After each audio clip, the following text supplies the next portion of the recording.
Yay Networks.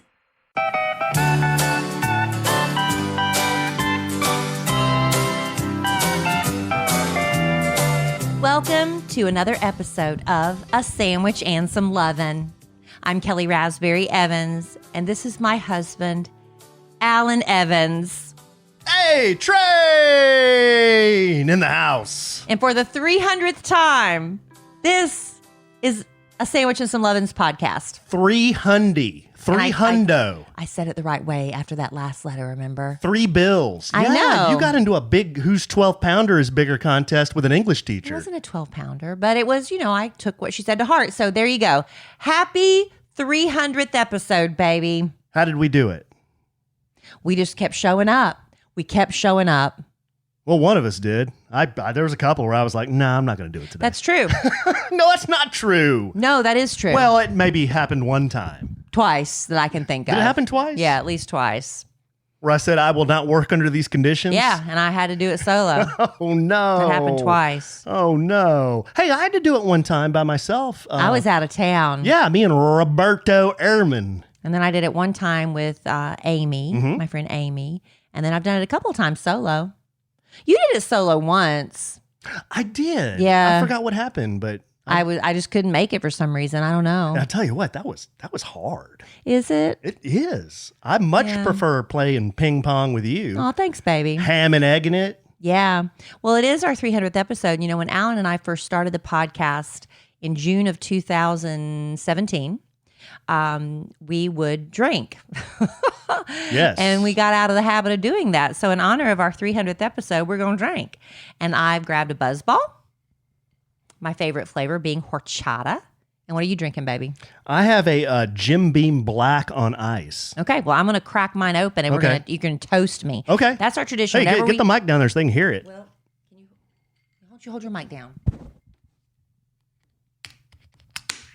There you go. That was exciting. That was a Buzzball Well, it's opening. not carbonated, so there's nothing really to That hear. was a Buzzball cocktail. But whenever Alan and I have a cocktail, Alan always toasts me. And the reason he does that is because I will sit there with my drink raised in his face until he does. So here we go, babe. Okay, here's to 300 episodes.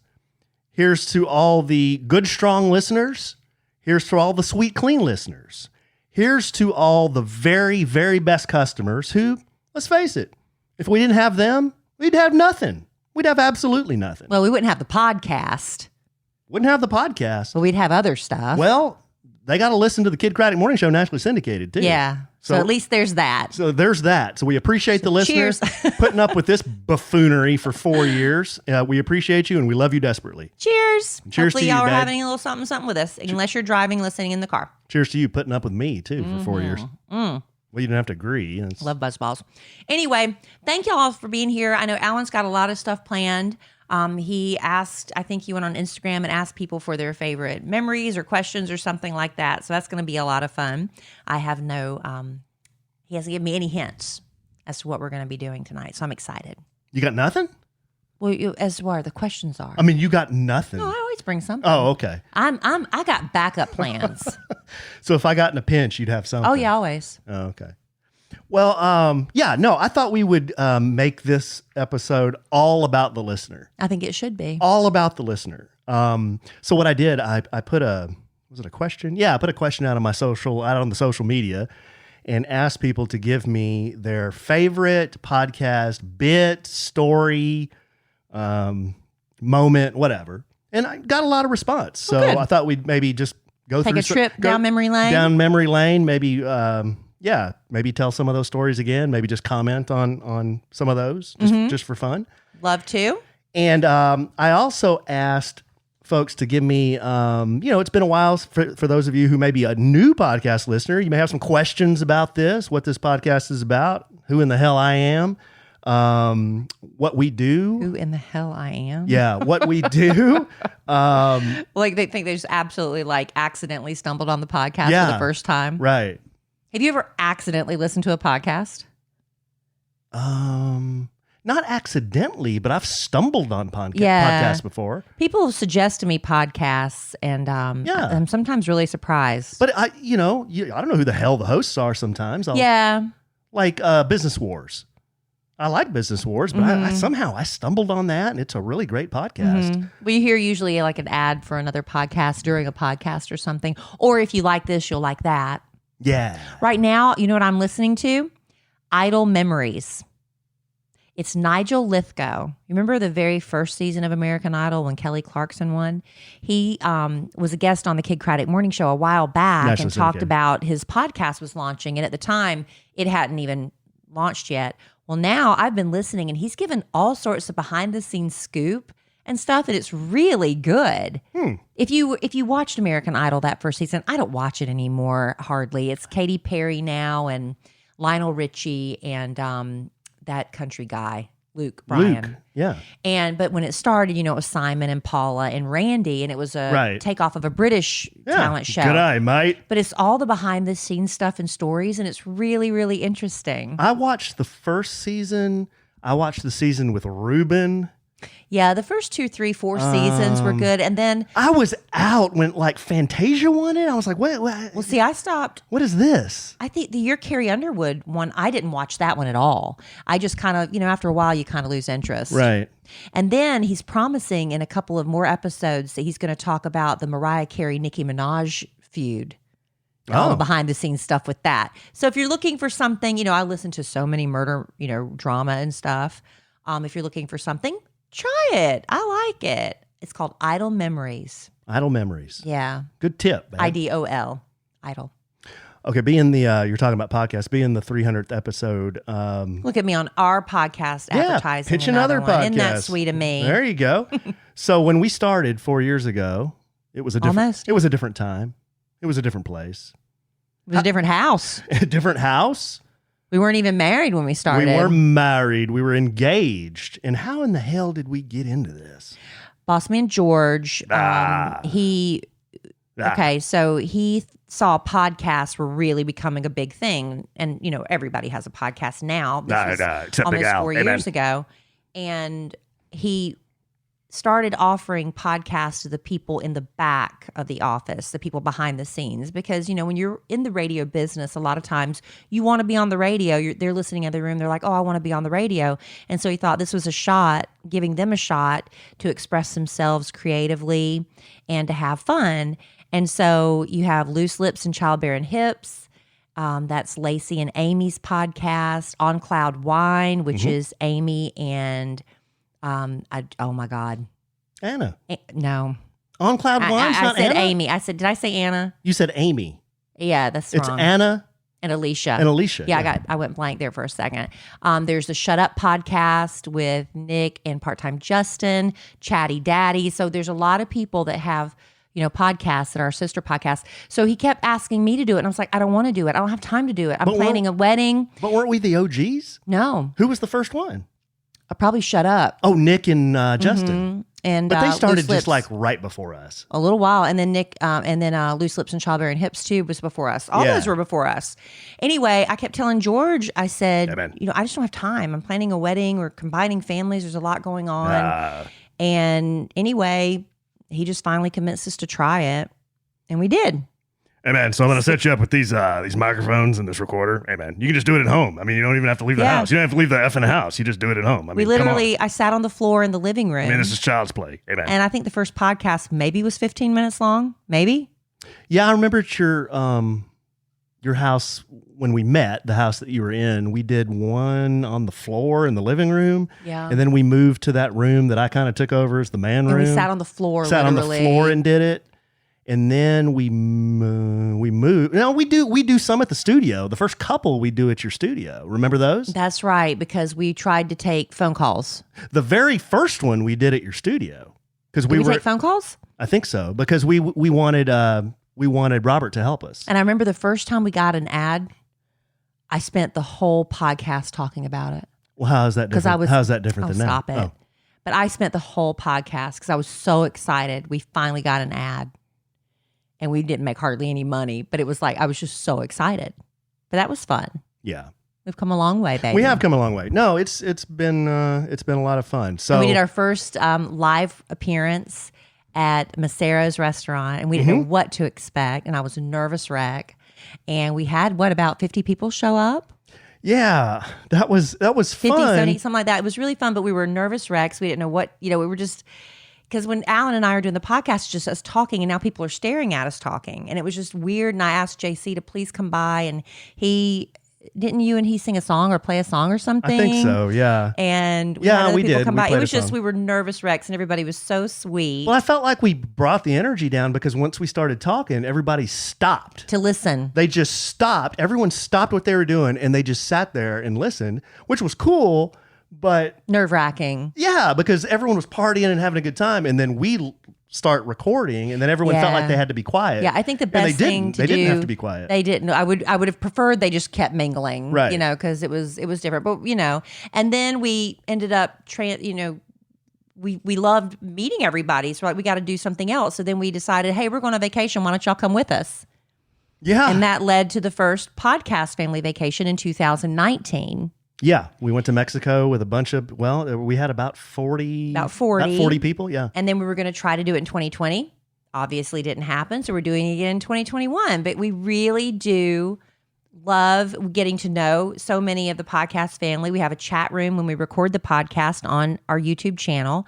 And the same regulars are there. Like right now, 75 people are in there just chatting away, hopefully listening to us too. But they, we're getting to know each other, and it's been fun.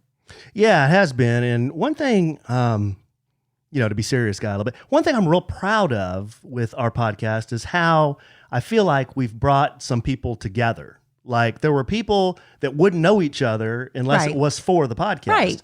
And then they've become friends. Really good friends too. And then we've become friends with some of the listeners. We've gone on vacations with them. We even were involved in a small part with helping a couple have a baby that couldn't have a baby. We were a very small part, but we were a part of it. Yeah. You did a wedding? I've done a wedding for a couple of our listeners, for Manny and Simony, and We may have caused some divorces. We haven't heard yeah, from them yet, but maybe we have. We could have, and hopefully we've. I guess the number one thing for me is hopefully we've given a lot of laughs, a lot of fun times, but every once in a while we bring the room down and talk about serious stuff. Yeah. We haven't done that in a while. No, we haven't. There was so much negative stuff this last year. The last thing you need to do is tune into a podcast and hear more, Yeah, right? right. So we try to keep it as light as possible. But we've got some of your questions and some of your memories to get to in just a minute. But hey, you know what we also have to get to? Our wonderful sponsors. Couldn't do it without you.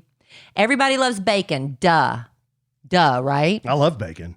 Well, everybody does. But until you taste bacon delivered straight to your door from moinkbox.com, you haven't had bacon. I'm talking bacon you're going to dream about at night. In fact, all the meat and seafood delivered by Moink Box is simply that good, because it's time to ask ourselves, is it fair just 4 companies control 80% of the U.S. meat industry? No, big food crushes the little guy, but you and I can change that with moinkbox.com. Moink delivers grass-fed, grass-finished beef and lamb, pasteurized pork and chicken, wild-caught Alaskan salmon direct to your door. And with Moink, you get the highest quality meat you've ever tasted, and you're supporting real family farms. Their animals are raised outdoors. The fish swim wild in the ocean. Moink meat is free of antibiotics, the hormones, no sugar, and all the other junk you're going to find in prepackaged meat in the meat aisle. Some of that meat lasts way too long because it's so full of preservatives and junk. Sign up at moinkbox.com/sandwich, and you can get a year of ground beef for free, and then pick what meats you want delivered with your first box. Change what you get each month, cancel anytime. You may not know this, or maybe you did see it, but Moink was founded by an 8th generation farmer who was on Shark Tank. And one of the sharks, Kevin O'Leary, said this was the best bacon he's ever tasted. We agree. We're big meat eaters here. And it's important also to us that the meat and seafood we eat come from animals and fish that have lived a really good life. And we love supporting small family farms. And that's what we're getting with Moink. And it's time for you to get Moinked too. And you can by joining the Moink movement today. Go to moinkbox.com/sandwich right now. And listeners to our show get free ground beef for a year. That's 1 year of the best ground beef you'll ever taste, but for a limited time. Spelled MOINK box.com/sandwich. That's moinkbox.com/sandwich. You get the name, don't you? We love Moink Box. It's like moo and oink. Moink. Did you get it? I'm with you. Moink. I'm mowing what you're growing. Oh. Okay, babe. Let's go to some of our listeners' questions, comments, concerns. Okay. And I'm excited. Concerns? Well, I don't know if they're concerns. Let's just scatter shoot here. One of our listeners, this is Karen from Georgia. I know Karen. We're not going to do fake names. We're going to just... Well, depends on the subject matter. This is Karen from Georgia. She wants to know, what are our bullet points for balancing professional life, radio/podcast life, family life, and fit life? Alan? You're just going to panic and put that on me? Well, I'm all out of balance, and Yeah. I don't have it figured out. I stress about it because I feel like I'm not in balance right now. I don't spend enough time with my daughter. Mm-hmm. We don't spend enough time. Well, we have, because we're divorced families, our boys are gone half the time, and when they are here, it's constant going to games and things like that. Mm-hmm. But my daughter, I just feel like that's out of balance, that relationship. My weight's kind of gone a little off the rails because of COVID and everything, which is an excuse. We all have excuses, but I'm trying to get that back on track. And I'm doing pretty good. I'm down about 10, 12 pounds now, so I'm getting that back on track. I'm trying to get my spiritual life on track because I think I let that slide. It's just so many things, and it's like it's a constant work in progress. I do not have it figured out. I'm trying really hard. Alan is doing really great. He's committed to going to regular workouts. But it's really funny because like in the past week, I've had 2 women reach out to me. And I was telling Alan about this. We were walking the dogs tonight, that they've kind of in a roundabout way, without flat out saying it, offered to be like a mentor to me, a sounding board, to offer me encouragement. And they literally reach out to me and say, how can I help you with this? Can you, because they don't work with me, and they're kind of like new women in my life, and they want to offer me an ear or guidance or counsel. And I was like, if I've had 2 women approach me like that I might need to take that as a sign, right? Mm-hmm. Like maybe that's what I'm needing to kind of get everything corrected. Maybe, yeah. How do you feel things are going? Well, it's a good question because I don't feel like we've got it all figured out. I think people would look at us and say, wow, y'all are busy and you're able to do work and kids and fitness and all these things. But something is always suffering as a result. But exactly. But like Kelly said, I agree with what she said. There, we are always a work in progress. Now, one thing that I've really committed myself to do, and I feel like I've always been like this, is since the children are small, my boys are small anyway, if there's something they want to do with me, I pretty much drop anything I'm doing. That's true. And it's made me have a lot of guilt looking back as when I was a single mom and I had a nanny and my daughter would ask me certain things and it was like, I don't want to do it. I don't have the time or the energy. And so many times now I wish I could go back and not say no. Yeah, that's tough. But yeah. Your kids are only small once, and like Kelly said, us being in a blended family, to me, when we have the children and it's our time, it's very, very valuable time. So yeah, I let them play on their video games, and there's times they want to just do stuff like watch TV. But if they come to me and say, hey, Daddy, I want to build Legos, or hey, Daddy, take me to the Star and let's throw the football, or will you take me to the park and shoot yes. baskets? If I can do it, I'm going to almost drop everything that I have going on and do it, because there's going to be a time when they just don't ask that anymore. And they're sitting in their room. And then they're going to be too busy. They're going to be in high school. They're going to be in college, and they're just not going to do that anymore. Yeah. And the connection that I feel with the boys, especially when they ask me to do something like that, it's just to me, it's the best feeling in the world. So as far as time management, that's really the only thing that I would say I've totally got figured out. The work and the fitness and I would say too, Kelly and I, we're pretty good about, hey, if we're feeling like, well, we're not seeing each other enough, or we're feeling maybe a little disconnected or something, we're pretty good about saying, hey, let's go to Home Goods, or hey, let's just skip being here tonight and let's go out to eat. Then let's go to Ross or something, and just That's the kind of stuff we do and just fart, on and our it's just, dates. just fart around together because We love that. That's what we like, and we like. And used to be our first year of marriage, we got plump because we would go out to lunch every day and have a cocktail almost every day. Yeah. And we can't really do that as much anymore. But anyway, I'm making more of an effort. Like tomorrow, I told my daughter, I said, we are having basically a mommy-daughter date. Used to, when she was little, I'd say, let's have a mommy-daughter day. And she'd make a list of everything she'd want to do. And we just check it off the list. So tomorrow she wants to go to Barnes & Noble because, as you know, her dream is to work at Barnes & Noble because she likes the atmosphere. Mm-hmm. And I'm like, well, don't you want to maybe go to Half Price Books? Maybe she's like, no, Mommy, I want to go. Mommy. No, I wish you'd say Mommy. No, I want to go to Barnes & Noble. So we're going to do that tomorrow, have a little mommy-daughter date there. I'm going to take her to a record store. I'm trying to find things. Yeah. To get her out downstairs. And I think we're going to start watching like a series together, like Vampire Diaries or something. I just need to connect with her again. I feel like that's not in balance right now. I think for me, it's been less about maybe kind of like exactly what you're doing, and just if they show interest, just taking the time to do it. That's just for me, because I feel like someday they're going to look back and think, gosh, all the times I asked my dad to do that stuff for me, he did, and those were fun times that we sat up on the table and built Legos or built a model or built our little marble machine here. When you crank the wood marble machine, you crank it.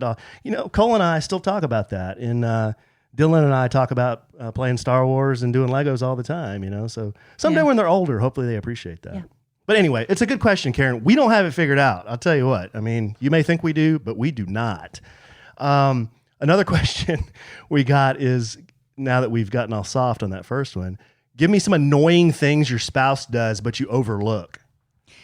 Well, I don't know that I've ever said anything to you about it, but I'll reveal this for the first time, maybe to Alan too. Okay. But see, this is the thing with Alan. You're going to peek behind the kimono? This is the thing with Alan, as if you've listened to just a handful of episodes, if you ever call out something Alan does, he will do it more. And see, that's the danger zone I'm in, right? That's the danger zone. Somebody said, he don't like the word gal. What does Alan do? He finds excuses to drop the word gal into conversation. So one thing Alan does that drives me a little bit nuts, and I don't ever say anything, and now I'm going to pay the price till the day I die. Let's hear it. It's when we're in bed. Uh-oh. He crosses his legs at the ankles. He crosses his feet, and he shakes his foot back and forth. He's he's tapping his foot right now, but he taps his foot. It's a in nervous bed, tick. but he does it all the time. I have a nervous tick. And every once in a while, I will just, if I can't stand it 1 minute longer, I'll reach over, just kind of put my hand on his leg and kind of rub his leg and kind of distract him, and it stops him without me saying, honey, stop shaking your foot. But that drives me nuts. I'm sorry. I have a nervous tick. Why are you nervous? We're just lying in bed. You're reading. You're on your phone, and your foot's going. I don't know. It's like I always your feel. Foot is just. But it's always. It's like I always feel like you're about to strike me. That is not true. That is not true. But he does that constantly. I'm sorry. That I've never told you that, have I? I'll try to stop. And I'm almost 4 years of marriage. Oh, you're going to try to stop it? Oh well, yeah. No, you're not. Well, I'll try. I'll do my best. Well, I was just answering the question. Okay. Well, I have a list. The first one I have is Kelly likes to use a notebook instead of an e-calendar. So if something, I use both now. So if something changes on our calendar and it's not reflected in her notebook, which happens more often than not, we get all screwed up. We don't get screwed up that much. We get so screwed up. I have been doing really better about adding to your electronic calendar. I like my day planner. If I could start my own line of day planners, maybe that's my dream. But why would I? Because I love this one so much. It's gallery leather. It fits perfectly in my purse. I love it. Okay. And I write everything down. I like to be able to open up my notebook and look at my whole week at one glance. Okay. Kelly used to do this even when we were married. Before we were married, it happened, when we were married, it happened. we've all been the, faking it. happened all the time. After we got married, I had to wave my pimp hand, but she liked to pick off my plate. The big hand and the fork coming over to my virgin plate, right as the waiter or waitress sets my food down. Why are you talking about something that I used to do? Well, because you still kind of do it. No, I ask you first now. Do I not? Tell the truth. Sometimes. And I'm like, I will never pick off your plate again. I'm like, Alan? Or he has to offer me, this is so good. Would you like a bite?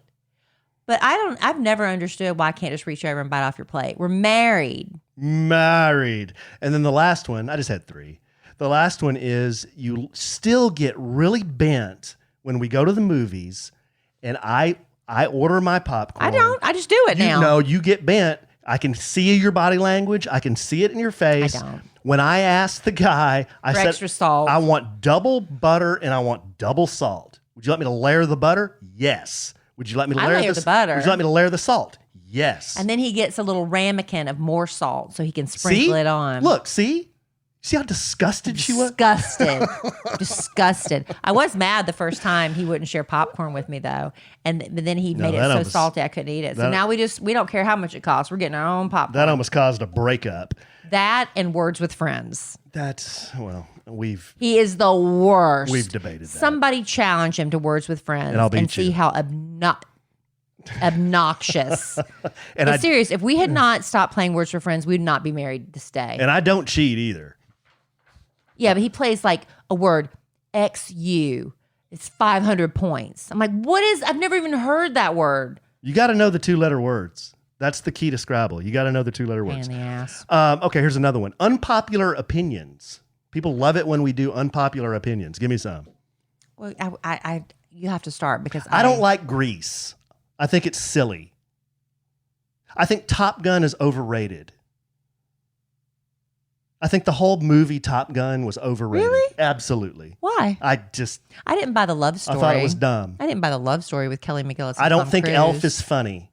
Well, see, that's wrong. No, it's an unpopular opinion. I don't think Elf is funny. What is the one I always go back to is Mary J. Blige. I just haven't ever gotten. She's like the godmother of soul or something. I'm like, I don't get it. I think J-Lo is overrated. That's not true. You're just saying that now. Trying to be controversial. I think she is. What is my unpopular opinion? I don't know. I think that's the only one I can think of is that. That's all you got? I can't think of anything off the bat. Okay. I don't. What do I not love? What do I not love? Alan, you might know. What do I not love that everybody else loves that I don't get? The Beatles. I think the Beatles are overrated. Wow. Honestly. I do think the Beatles are overrated. That is a hot sports opinion. Well, okay. Thank you for saving me because that is true. I do think I will go on record as saying the Beatles are overrated. Okay. Switching gears here. In fact, I preferred the Monkees over the Beatles. Hey, we're the Monkees. I love the Monkees. Okay. When I was a little girl, I didn't know because TBS. Remember TBS used to when we had cable. They showed all the classics like Leave It to Beaver and My Three Sons and Shirley. Wasn't that the name of the show? Shirley, the housekeeper. So I used to watch those old black and white shows before school, after school, but they also had the Monkees. And I was just a kid and I thought the Monkees was still a group.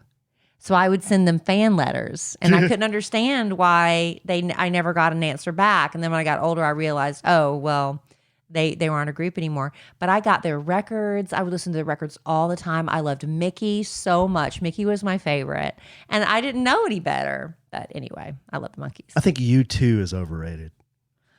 I like U2. I just don't get the obsession with U2. I'm still pissed they put a whole album on my iPod. That wasn't really fun. I didn't like that. But I did go see their, was it Zoo TV tour? That was a really good show. Zooropa? It was Zoo TV, I think it was called. Oh. And during the show, they would cut to, what's Garth? No. What's Dana Carvey's character? He and Wayne and Garth. Wayne and Garth. Yeah, he did drums with U2 during it. It was really, really a cool show. I liked that a lot. Okay. Well, there's a few unpopular opinions. I probably got some people pissed off on that one. Hey, I don't care. Talk about how you decided to get into the restaurant business and open up. That's you. Well, I was sitting in Starbucks one day, sitting there doing some work, and I got a tap on the shoulder, and I looked up and I saw a man I did not recognize, and he said, "Hello, my name is Mike." And I said, "Hello, I'm Alan." And he said, "I know. You do a podcast with Kelly Raspberry, don't you?" And I said, "Yes, I do." And ever since that meeting in Starbucks, we kind of just started talking and became friends. And over a period of about a year, Mike told me a lot about his background. He was a chef. He was a celebrity chef. He had chefed for Jerry Jones. He had chefed for Don Henley. He had learned under Dean Faring, which is one of the great chefs in Dallas, and he chefed at the Mansion, and was very, very experienced in all things restaurants. And he said, "I'm thinking about opening a barbecue restaurant." And I said, "Wow, that's really cool," And he never talked to me like, "The only reason I'm talking to you is because I want you to be you and your wife." It was just organic. It was just kind of an organic conversation, and one thing led to another, and Kelly and I were talking about it, and this happened over a year. And we decided to go into business with Mike and a couple of other partners to invest in Oaked Barbecue, which is the restaurant that's finally open. But it had planned to open in March of 2020. And thank God that didn't happen. That And was divine intervention. I think in retrospect, that was the best thing that could have City happened. was dragging its feet on permits and all that stuff, but it worked out. It worked out because if we had opened in March, I think it would have been bad news. Yeah. So it didn't open until November? Yeah, a few months ago. October. And it's been going great. So far, so good. If COVID let up a little bit, I think things would be even better, but it's been fun to be involved with. We've learned a lot. We've met a lot of people because of the restaurant. And, Kelly and I both have plans to someday do something different than we're doing now. And that might be something that hopefully will grow and we can maybe get more into someday, way down the road. We're never quitting the podcast. Oh, we're never ever. quitting. No. In fact, we'll see you at our 3,000th episode. Yeah. Maybe. But that's how that happened. You want to do that? Yeah. Well, Okay. if you have been listening to our show for all 300 episodes, which we're celebrating tonight, then you've heard us talk about FrameBridge, a long-time sponsor of A Sandwich and Some Love, and we absolutely love them. FrameBridge makes it super easy and affordable to frame your favorite things, from art prints and posters to the photos that are sitting on your phone, and some of those selfies are frame-worthy. And right now, with Valentine's Day approaching, you can create a unique and thoughtful gift that will last for years to come. And here's how it works. You just go to framebridge.com, upload your photo, or if you have something like you already have a poster or a special thing that you want to have framed, they can send you the packaging to mail back your physical pieces. Like maybe you saved something. Oh, this would be great for Valentine's Day gift idea. If you saved stuff from your first date, like concert tickets or something, or like with Alan and other people I know that have gotten engaged, and you have a photographer hiding in the wings, why not get those photos framed beautifully and give them as a gift for Valentine's Day? Perfect gift. That would be perfect. So you can preview your item online in any frame style, choose your favorite, or get free recommendations from their talented designers, which I relied on when I wanted to have my firstborn nieces. I had a beautiful art piece done for her with my mama's macaroni and cheese recipe on it, made it into art. And I relied on their advice to make it just absolutely beautiful. And then FrameBridge will custom frame your item by hand, deliver your finished piece directly to your door, and it's ready to hang. But instead of the hundreds you pay at a framing store, FrameBridge's prices start at $39, and all shipping is free. Plus, our listeners will get 15% off their first order at framebridge.com when they use our code SANDWICH. So get started today, frame your photos, or give the perfect Valentine's gift.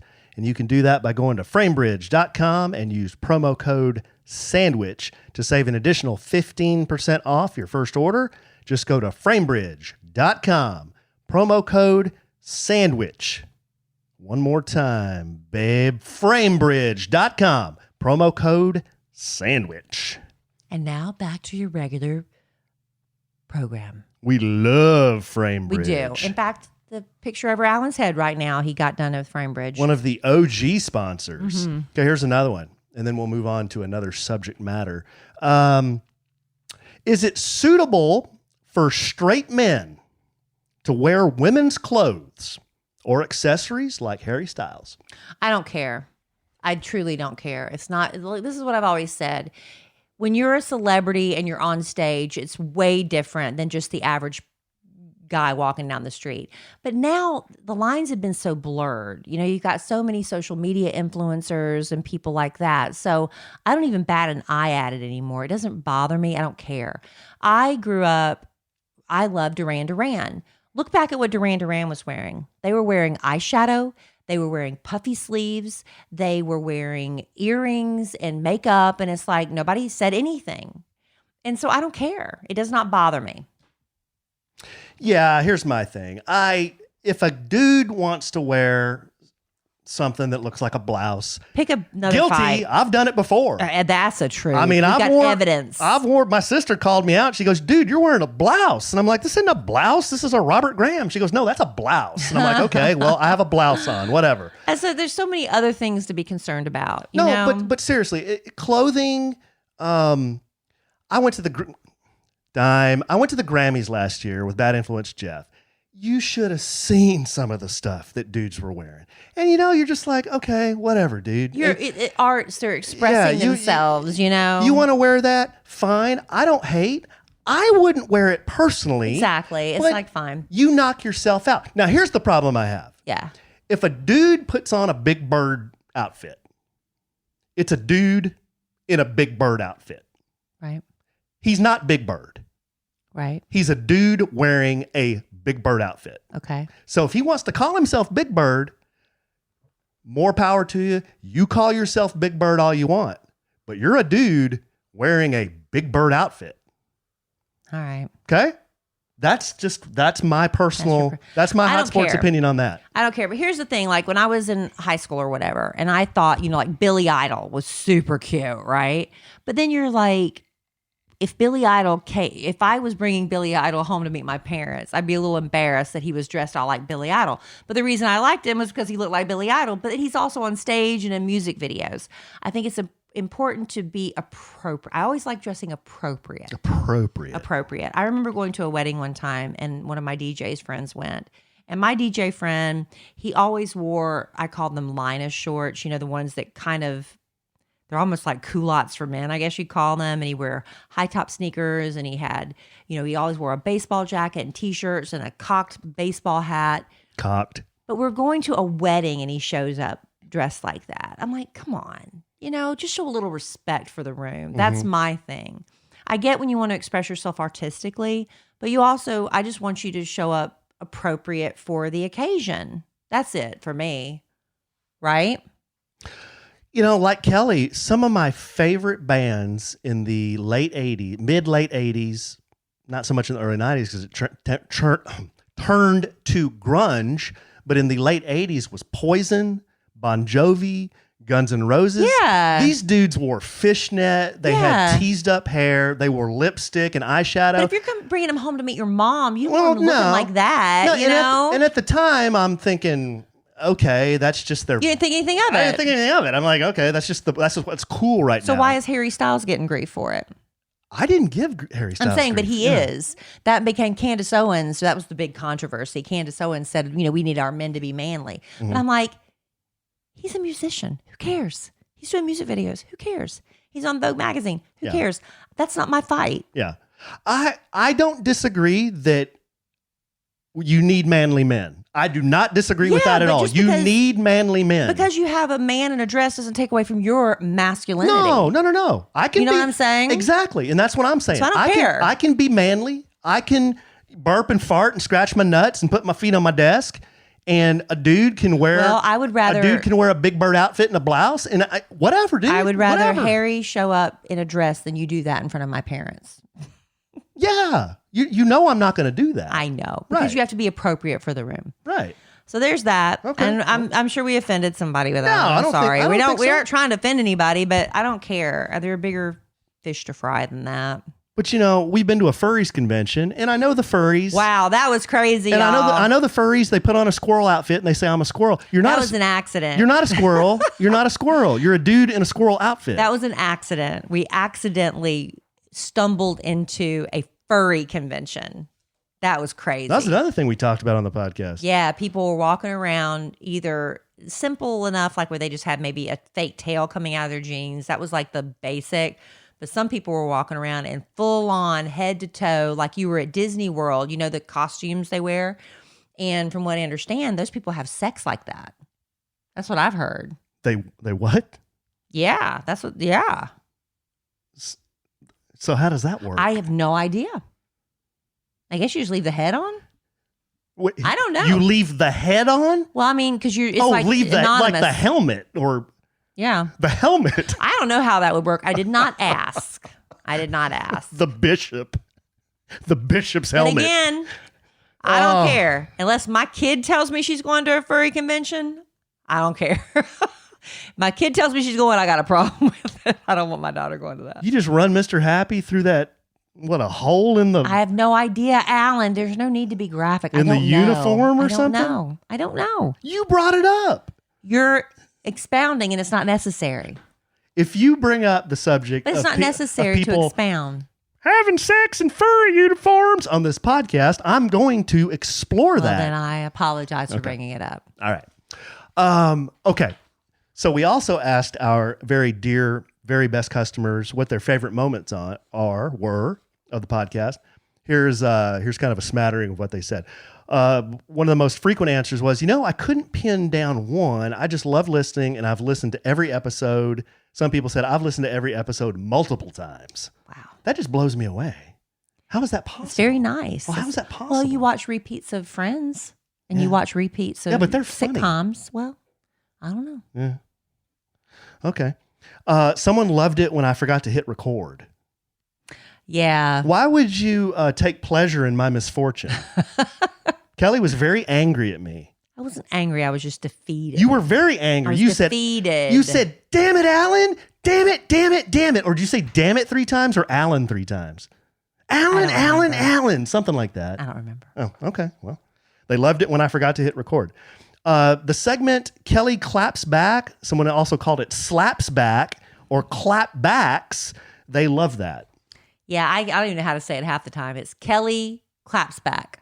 Or is it Kelly's clapbacks? I love it when a listener comes up with a new name. Well, they said it's Kelly slapbacks or Kelly clapbacks. Ooh, that makes me want some fat back. Kelly fatback. Kelly's fatback. I love fatback. Okay. Man, I miss King's Barbecue right now. Kelly clapped at me. This isn't an official claps back or slap back. Is it Kelly's clap? It's Kelly backs? claps back. Kelly claps back. Like you're clapping back it's at not me. possessive. It's Kelly claps back. Kelly claps back. Okay, what did I do? We were in the kitchen and we're always stumbling, bumbling, fumbling over each other. It's like Keystone Cops in there. We're always tripping over each other. We're always bumping into each other. And I finally said, "Babe, why is it that everywhere I need to be, you also need to be in that spot? We've got 4,000 square feet here, dime, and you've got to be right where I am." Kelly says, and this isn't an official because I'm just doing this from memory, something to the effect, "Would you like to go back to 700 square feet? Because we can make that permanently happen." That's right. That's right, I did. Because you were single in that apartment. You didn't have to bump into anybody. Isn't that right?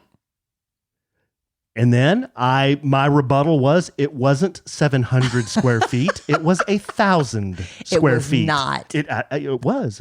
Show me the floor plan. I will. It was 1,000 square feet. That was a big apartment. Again, my point is, So we can make that So happen. Kelly basically threatened me. Threaten with divorce. Threatened me with You know what? That's the thing. a It's split like up. everybody's so lonely. They're trying to find love. And then that person they love just annoys the hell out of them. I'm like, well, you can go back to wishing you were with somebody. I would never say that to my wife.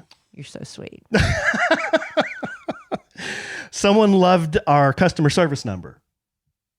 The 800 kiss my ass. 1-800 eat shit. Oh, I don't like that. I think that's rude. They like love letters to Alan.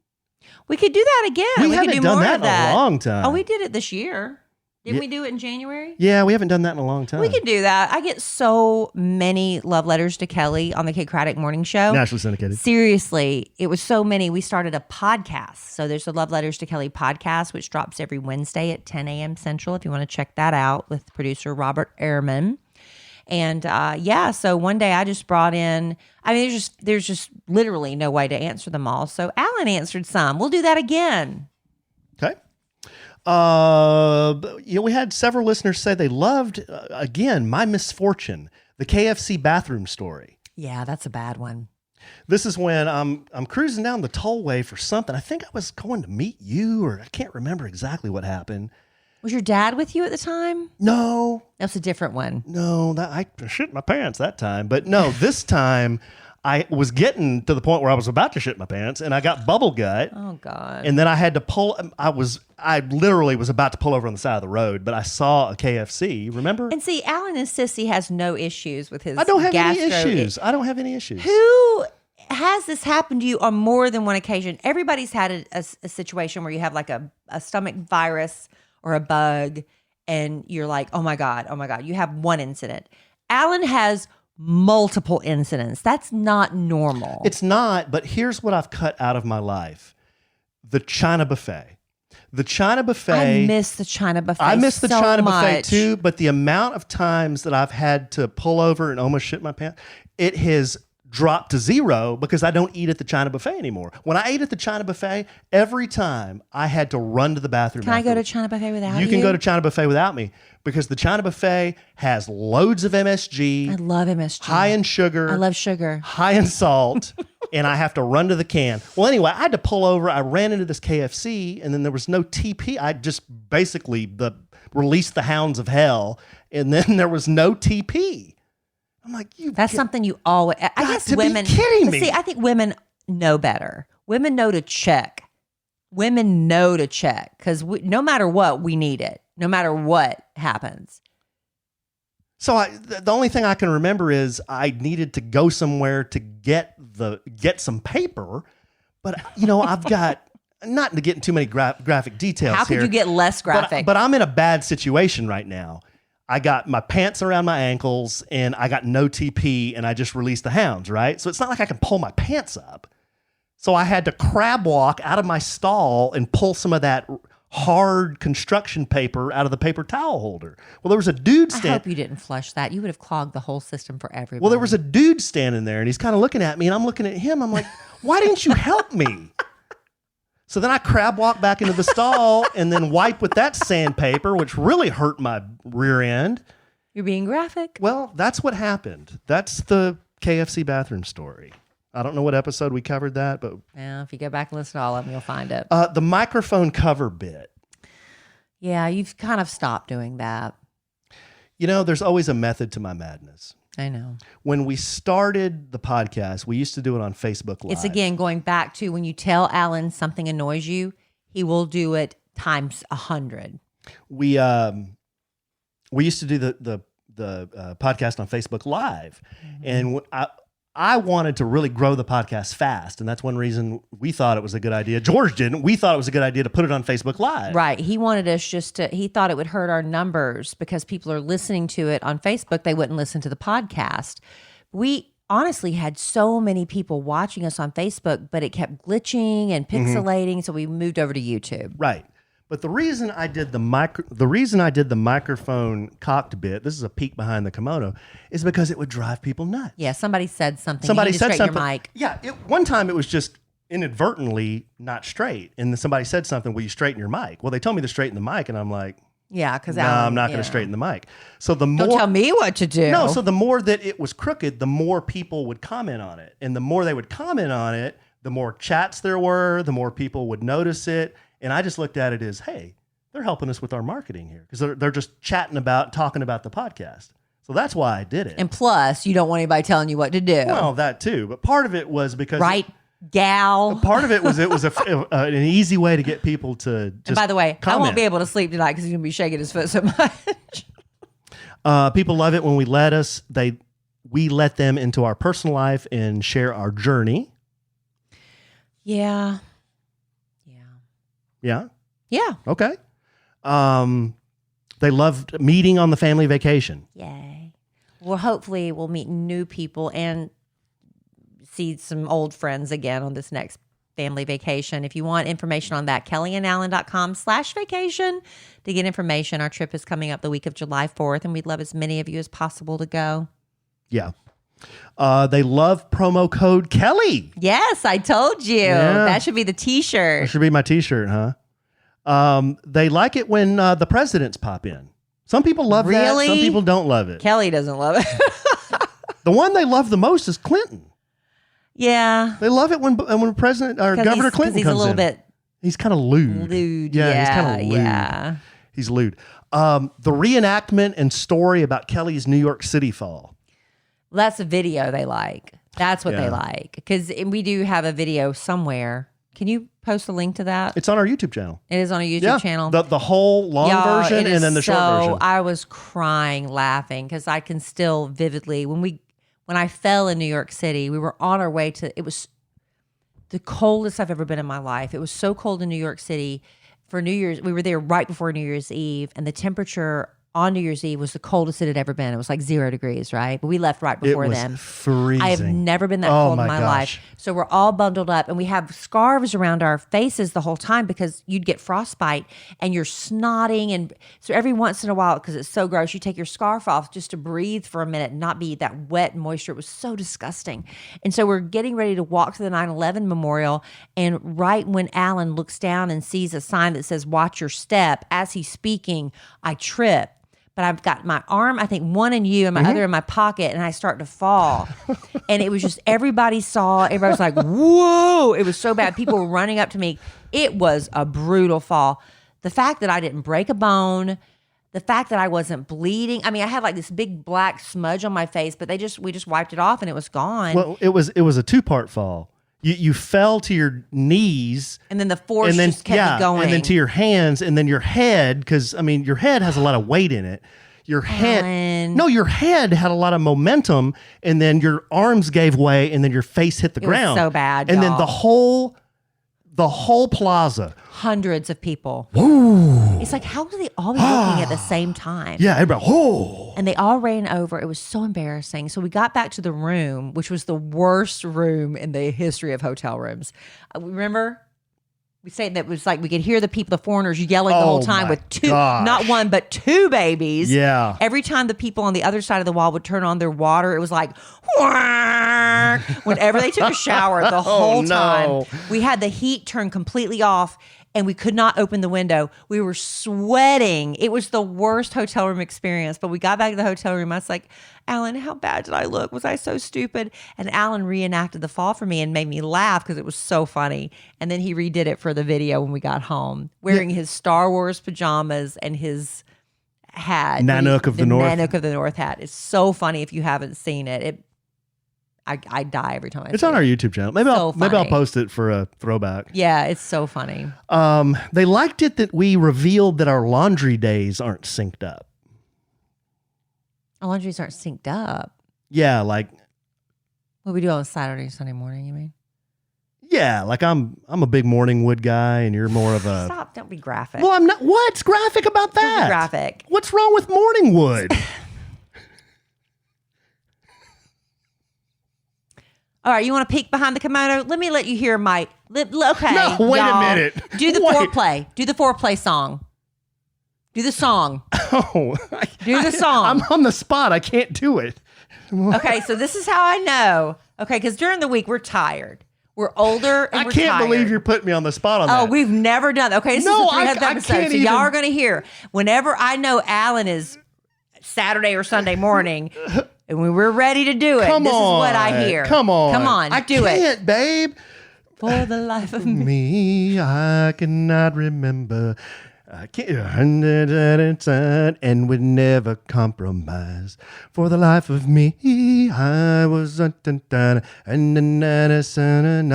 it was only morning wood. Something like that. So he sings that. That's how I know I'm about to get me some.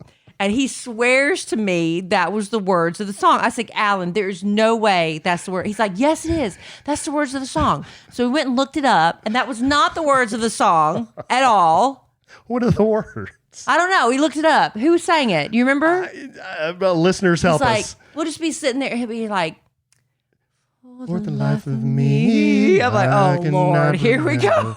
And when, I wish I knew the and we never compromise for the life of me. I wish I knew the words. It was only morning wood. Yeah. Let's go, Kelly. Yep. That gets her in the mood right there. It's like a freaking. Never told it's that like on the podcast. Oh, I sing that. It's like Happy 300th episode. It's like a freaking river runs through it. Oh, God, I got to change the subject really quick. Hey, listen, there's one thing I know for sure. I'm not willing to be in pain to look cute anymore, especially after the year we've had.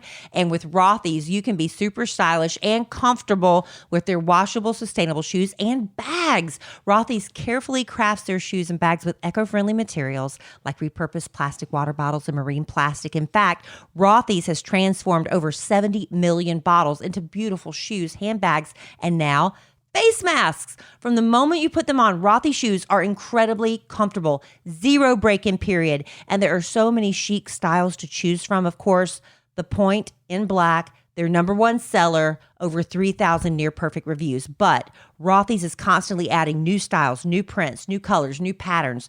I am in love with their new yellow candy stripe lace up. You guys have got to go and look at this shoe. So super cute. And the Point in the violet giraffe print is pretty fabulous too. If they ever need a little refreshing, freshen them up because you stepped in something or whatever, you just throw them in the washing machine. Plus, Rothy's come with free shipping and free returns on eligible items. So check out all the amazing shoes, bags, and masks available right now at rothys.com/sandwich. That's rothys.com, ROTHYS.com/sandwich. Style and sustainability meet to create your new favorites. Head to rothys.com/sandwich today. Love Rothys. I do too. Because I'm not wearing heels. I'm not made for it anymore. No. Before 2020, I was all about the heels. Now I'm all about them cute flats. Babe, people love it when you laugh. They love it when you laugh so hard you can't talk. Oh, that's sweet. Well, and that typically happens at my expense. That's true. So do something funny. Okay. Do something funny. Make me laugh where I can't talk. I told the clapback tonight and you laughed at No, it. it's pretty funny. That was because I was laughing at me, actually. But I made myself laugh. But I'm an a-hole when I laugh at my own jokes. Right, but see, I'm laughing at myself when you tell them. It's different. But I can't laugh at my own jokes. No. Okay, thank you. I think this was from Karen also. She said, the love shown, the realness, the buffoonery, the banter, the clapbacks, the TMI moments, the listener appreciation, and built relationships. Y'all got some TMI tonight. Whether you liked it or not, that's what you got. We got a lot of TMI. And then the one that probably I saw the most is, I think it was episode 199. We really did some deep dive into depression and mental health issues. So a lot of people said that really resonated with them. And I do remember talking about that. Since this is 300, I thought I would maybe peek behind the kimono, give you a little peek behind the kimono a little bit, maybe, if that's okay. It's fine with me. So we talked about that on episode 199, and I think at the time... We might be a little off on that number. I'm not sure. Yeah, maybe it was 190. Yeah, 199 doesn't sound right. I think it was 190 maybe. 190 sounds better. But I had told the story on how, I had taken antidepressants for a long, long time, and then at the beginning of 2019, with the help of my doctor and making some really wild lifestyle changes for me, because I had never exercised, I had never eaten right, I had always had bad sleeping patterns. Mm-hmm. Sleep apnea. We got that diagnosed. Yeah. So I had told the story about how I was able to get myself off of those medications. And it was not easy. It was very, very difficult. Yeah, it was very, very difficult. We And- had some tense. It was some tense moments. Yeah, but But we worked through it. yeah, but I was able to do that, and you know, guys, to be totally honest with you, I was able to do that for about a year, because I'll tell you what, at the end of 2019. It was a very, very, very tough time for me. Kelly and I were doing something really exciting and really fun. We were trying to start a new company, Emma, Kelly, and me. And that was another person's question. Whatever happened to Emma, Kelly, and me? Well, we'll get to that in a minute. Yeah. But it was a very exciting time. Well, at that same time, I was having a lot of kind of personal problems, kind of family matters going on, specifically with my oldest daughter. And it was a very, very tough, I'd say, September, October, November.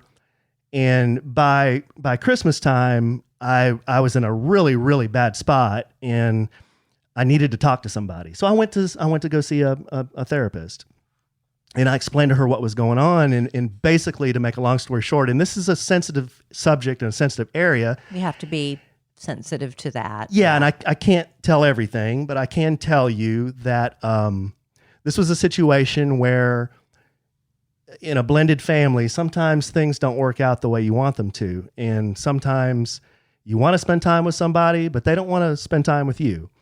And that's really, really tough when that person's, your daughter. So it was very, very tough for me to go through that 3 or 4 months when that was happening.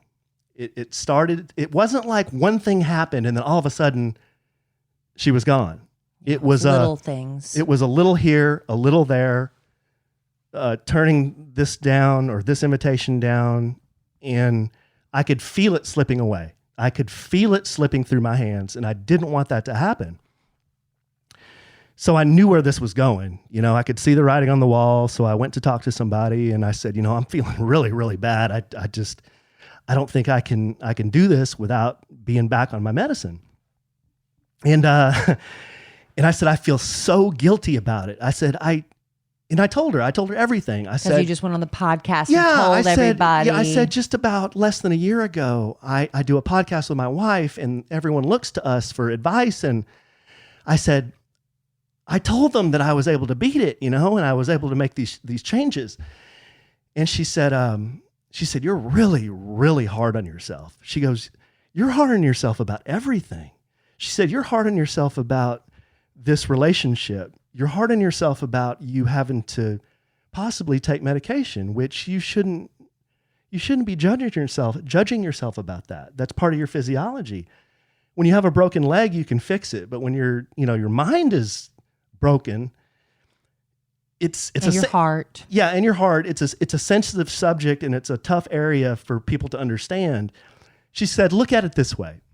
You're being so tough on yourself for wanting to go back on that medicine. She said, if you're, say in the future, 10 years from now or 15 years from now, if your son came to you and said, Dad, I feel horrible. I'm having some problems, and I've talked to my doctor and I've talked to a therapist, and they're recommending that maybe I should take these medicines. What do you think? She said, would you judge your son? Would you be as hard on him as you're being on yourself right now? And I said, no, absolutely not. I would support him, and I would help him. And she goes, then why don't you do that for yourself? And I said, I don't know. I don't know. I think you were afraid of disappointing everybody because you didn't want to appear like a fraud or a liar because you told them what I've done, and now I've got to go back on that. Right. But I think there is strength in that. You did do it for a long time, but there's nothing wrong admitting you need help, whether it's temporary or permanent. A lot of times people need help temporarily. Like I had someone in my life whose father was diagnosed with a cancer, and the mother, then she found a lump, and she was just beside herself. And so temporarily she went on something just to get through that period, but she didn't have a history or a chemical imbalance. She was just in a dark place. Yeah. And then some people, it's a more permanent thing. Yeah. Because like you said, it's your physiology or whatever it is. And then you add to that life traumas. Yeah. Well, one thing I've learned about myself is, and this has been a process for me that's taken years and years, and I still learn things, you know. But one thing I know about myself is if there's a traumatic thing that happens, I can let myself get down on myself. And in this particular situation, I was blaming myself for everything. And that's not fair to myself, because not everything is because of me. There are a lot of things that have happened that are out of my control. And I've kind of come to more terms with it, you know, and it's now that I understand not everything that's happened is my fault, and that bad things happen to people that are just normal people like us, that's helped me kind of cope with it, you know.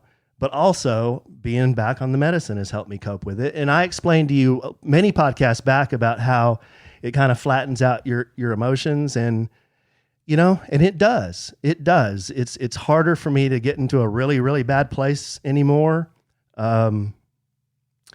But it's helpful. And I just try not to beat myself up. And I try to tell myself, this is just your situation. And it's just like any other injury.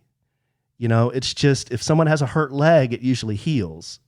If someone has a hurt head, it's a different situation. So, you know, it's been hard to work through, but you know, a lot of people ask me too, and I might as well, while I'm talking about this, they said, you know, Allen, we don't see pictures of your daughter. And it doesn't, you know, I know people are just curious. They're just curious. You know, every time somebody makes a comment on a social media post, obviously there's an issue.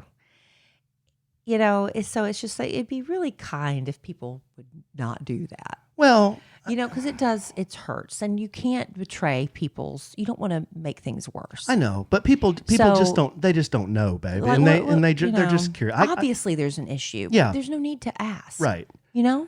All I can tell you guys is Kelly and I have done really everything in our power that we can do to say that our home is an open, welcome place that you can come anytime. And we would love to have you and see you for just 5 minutes. But unfortunately, that's not the way things are right now. And it's been tough. It's been very, very tough. And this is why I don't talk about it a lot anymore, because I get like this. And things in a blended family, sometimes they don't work out the way you want them to. But I still have hope that they will. You know, I still have hope that they will. So all I can do is send positive messages and reach out. But I haven't seen my daughter or spoken to her in over a year.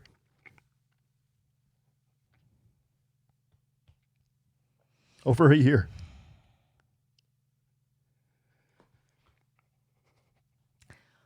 Wow. So there's opening up the kimono. Yeah. Didn't know we were going to do that on tonight's podcast, but that's real, you know, but guys. Listen, and I know a lot of people go through this, and Alan's gotten a lot of encouragement from other fathers who have been down this same path. But they tell him to hold on. But here's my issue. And they are like, when they're 20, 24 or something, they come back around. But that doesn't take away from the pain of what you're missing now.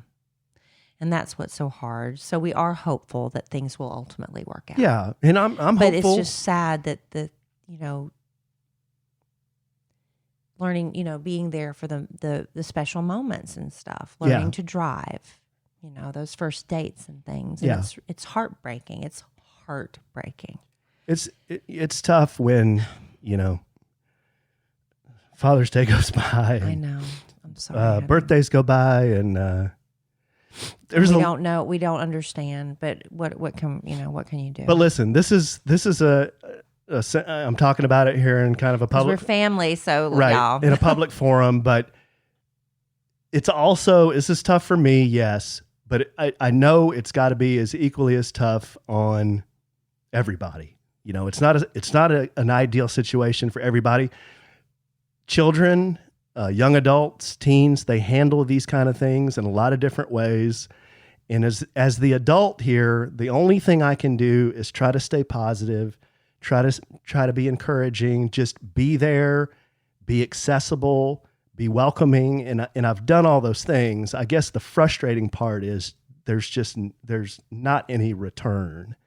And that's really hard, because I was going through the closet the other day with Dylan, and we were looking at some old family pictures, and he saw a painting in our family picture box. And he goes, "Daddy, what's that?"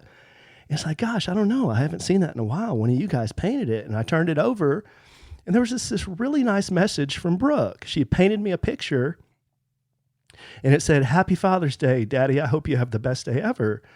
And this wasn't too long ago. I mean, this was 4 years ago. And I said, "Dilly, this is from your sister, you know?" And I said, "I don't know. She used to do a lot of these types of things, and then just all of a sudden it stopped. And I don't understand. I don't understand why. I just don't understand why. Just all of a sudden a light switch went off and it stopped."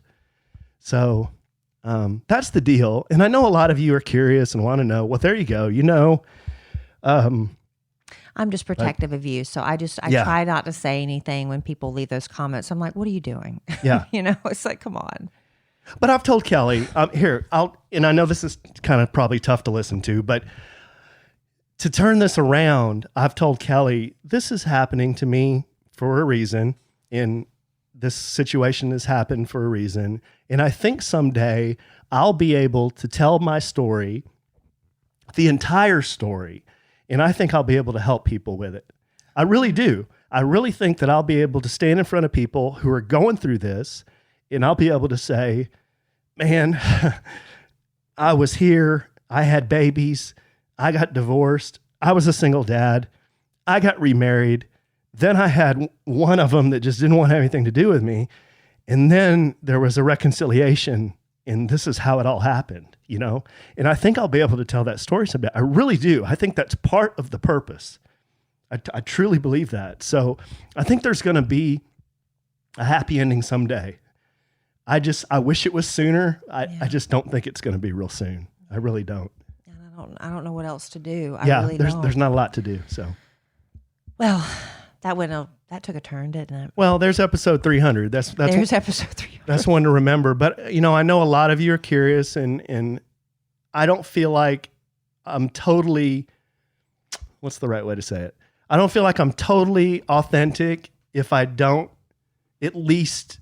That's a big, big part of my life. Yeah. And you just don't get to hear it or see it very much. And I think it's unfair if I don't at least mention it. Now, there are a lot of details, okay? And I'm not going to go into all those details. All I can tell you is I love my daughter dearly, more than anything in the world. And I'm here, you know? I'm here. So, and I'm not going anywhere, you know? No. I know, sweetheart. I wish I could fix it. I really do. But it's a matter of prayer. Yeah. It's literally I don't have much on my vision board, but that's on my vision board. Yeah. So anyway, I know this is supposed to be a celebration, but you know, y'all are family with us, and this stuff, you know, comes up every once in a while. So it is a celebration. And, you know,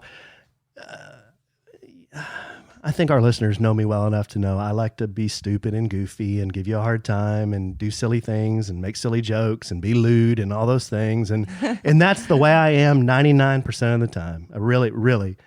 But I love my kids. I love all our kids. And I just want everybody to be happy, you know? And men want to fix things. Yeah.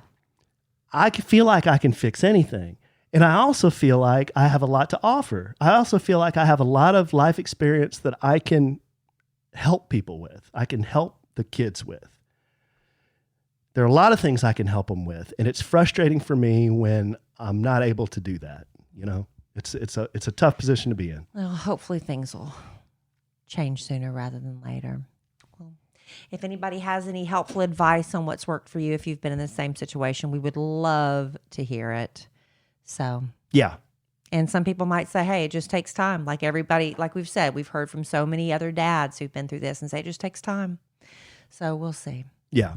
No, But thank y'all very much for being so much a part of our family that Alan feels like he can share that. Yeah, everything. That's great. Everything will be okay. You know, we have a great life. I'm very, very happy. There are some things that I wish were different, but a lot of people have things like that. And one thing I've learned also going through therapy is a lot of people have a lot of really bad things in their life going on, and they make it through it. Yeah. I mean, this is not a great situation, but there are people who have it 100 times worse. Oh, yeah. That's sometimes how I try to cheer Alan up. I was like, well, at least we're not going through blank, blank, blank. And you're Right. like, yep, it could be worse. It could always be worse. But anyway, thank you for sharing all that, honey. I didn't know you were going to go there tonight, but hopefully that was a little cathartic for you a little bit. Yeah, it's something I've been wanting to do for a long time, and we've gotten a lot of questions about it in email especially, and I'm not ignoring your emails. It's just, for me, it's not easy to talk about every time somebody asks, you know. It's not, and it has to me, it has to be the right time. But like I said, I've come to a place where I've kind of accepted what's happening, and I'm just riding it out. Doing the best I can. Well, do you have any other questions or comments or anything you want to say before we start wrapping things up, bringing it home for Jerome, as Alan likes to say? Okay, why don't we do this? This is a good way to finish up and kind of do it on a high note. Okay. We have one letter here. This is something that we got so many letters on. People were saying, you guys remind me of my mom and dad with the separate Amazon accounts. Oh, Lord, y'all, Alan's like, people are calling us dummies. Yeah. So we got a bunch of letters just like this one. Okay, we're gonna address the Amazon situation here and now. This one's from Misty. She says, hey guys, I wanted to let you know you can have 2 separate Amazon accounts, Amazon Prime accounts. My husband and I have the same thing. You wouldn't want my husband seeing everything I order either. You can have 2 separate emails on one Prime account. You both will have your own email and password. By the way, I really want to go with you guys on your trip. My husband turns 50 in September. I thought about surprising him. Don't say her name then. We're in Wisconsin. Well, her husband probably doesn't listen. Well, maybe. Just in case. Call her Princess Leia. Princess Leia. We normally travel in the winter. We're in Wisconsin, and we're ready to get out of the cold. Also, I wanted to tell you guys crack me the F up. I love how open you both are. I was totally LOLing on the 129 podcast. Kelly talking about you pooping using toilet paper and her boobs hurting. Funny stuff. I have no idea what that's about. I don't remember that. You make my drive to work go fast. Okay, well, take care. I hope you're feeling better, Alan. Thank you, Leia. Thank you. She said Alan's fine. She hopes I'm feeling better. Yeah, so we're going to have to, we got all your letters about Amazon and how stupid we are.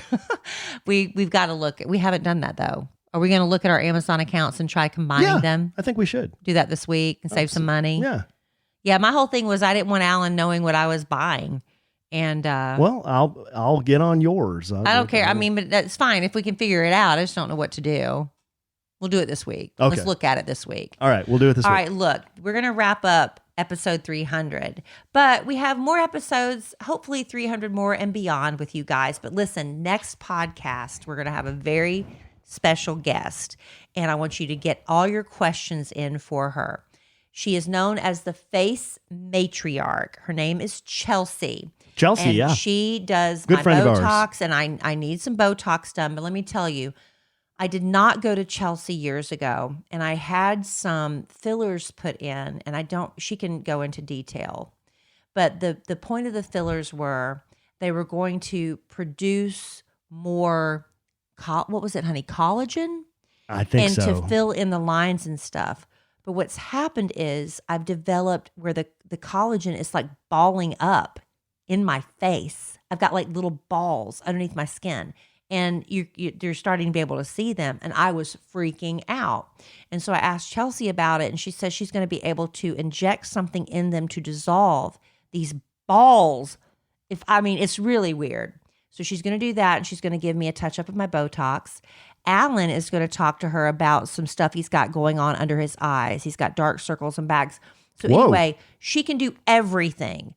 So if you have any skincare questions, if you wanted to know about cool sculpting, if you have any questions about any procedures, she's coming to my house to do my Botox and to fix my face balls. My face balls. What else can we call them? Face balls. And then she's going to be a guest on our next podcast. So if you have any questions for Chelsea, the face matriarch, Allen, where should they send their questions? Podcast at kellyanallen.com. Podcast at KELLIE and ALLEN.com. And we'll get to as many as we can on our next podcast. I'll also probably put up a thing on my Instagram so I can take some questions there. She really knows her stuff. She's very good at what she does. She is. Very nice. And she's so nice. We love Chelsea. We've had her on, if you've listened to all 300 episodes, we actually did a podcast. She used to work for a business where we had her on before. But now she's kind of doing her own thing and everything. So we love Chelsea. Is she going to do a procedure, not while we're on the podcast? Not while we're there, before we go on. She's going to do you before? Yeah, because I got to get these. Seriously, Allen could feel right there. Tell him. Yeah, it feels like there's a BB under Kelly's skin. There's like BBs under my skin, and I don't like that feeling. So, and I don't like it.